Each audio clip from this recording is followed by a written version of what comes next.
శ్రీరమణులు 16-17 సంవత్సరాల వయస్సులో మరణ అనుభూతిని పొందారు. కాసేపు ఒక్క నిమిషము కాకుండానే మరలా తన మొదటి స్థితికి వచ్చారు. ఆ ప్రాణాపాయం నుంచి తప్పించుకున్నారు. కానీ మరణము అనుభవంలోకి వచ్చినప్పుడు ఆ క్షణంలో శరీరము మాత్రమే మరణిస్తున్నది, నేను కాదు, నేను వేరుగా ఈ మరణిస్తున్న శరీరాన్ని చూస్తున్నానేంటి, నాకు కనిపిస్తుంది ఏంటి పడిపోతున్నట్టుగా అని అతను అనుభూతిని పొందారు. ఈ మరణానుభూతిలో నేనును గ్రహించి ఆత్మనిష్టలుగా నిలిచిపోయిన శ్రీరమణులు సాధన అంటూ ప్రత్యేకంగా చేసిందేమీ లేదు.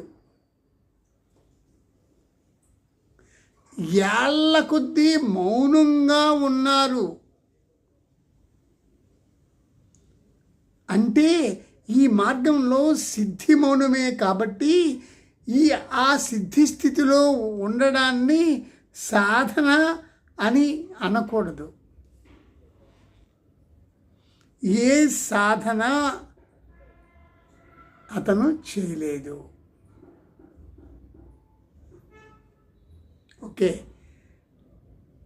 ఆ మరణ క్షణంలో శరీరం మరణిస్తుంది అని గ్రహించిన క్షణంలో, స్ఫురణలోకి వచ్చిన క్షణంలో నేను అన్నదొక్కటే వాస్తవము, సచేతనమైన ఈ శరీర వ్యాపకాలన్నీ దాని మీదనే ఆధారపడి ఉన్నాయి అని అప్పటి నుంచి నేను లేదా ఆత్మ పై నా దృష్టి అంతా కేంద్రీకరించబడింది అని పలుసార్లు చెప్పారు.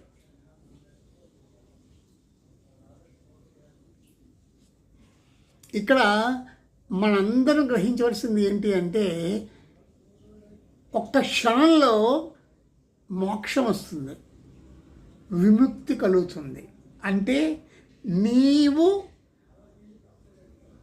ఆత్మస్వరూపుడివే, కానీ దాన్ని నువ్వు గుర్తించటం లేదు. నువ్వు గుర్తించిన క్షణమే నీకు ముక్తి కలుగుతుంది, నువ్వు లిబరేట్ అవుతావు.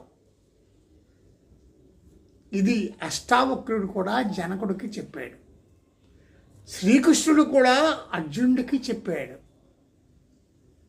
ఆ సమయం కోసం అని చెప్పి శ్రీకృష్ణుడు యుద్ధభూమిలో అర్జునుడికి చెప్పవలసి వచ్చింది.